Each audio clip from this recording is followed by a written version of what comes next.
Bago pa man matapos ang November 5, ay nagbigay ng kanyang nakakaiyak na mensahe si Sylvia Sanchez para sa anak na si Arjo Atayde.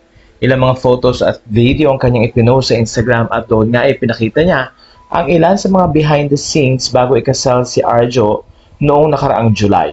Narito ang kwento ni Sylvia. Tandang-tanda ko pa ang araw ng kasal mo, pagkagising ko pinuntahan kita sa room mo. Kabado at naiyak ako pero sobrang saya ko at kinulit-kulit pa kita. Nakita kong ganoon din ang nararamdaman mo, kabado, masaya at naluluha-luha. Pero kahit pilit mong tinatago sa akin ang tunay mong nararamdaman, kitang-kita ko yon anak. Kaya dali-dali kitang pinustahan kung sino yung unang umiyak sa ating dalawa sa kasal mo, talo, bayad. Pero ayaw mong pumusta kasi alam mong matatalo ka. Sadyang nilakihan ko ang pusta ko dahil alam ko mananalo ako. Sayang hindi ka pumusta na nanalo sana ako.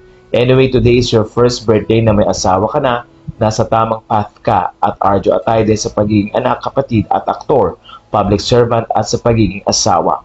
Masaya ako para sa iyo at higit sa lahat, masaya ako kasi nakikita kong sobrang masaya ka at mahal mo at mahal ka ng mga in-laws mo at sobrang saya mo lalong-lalo na sa piling ng asawa mong si May.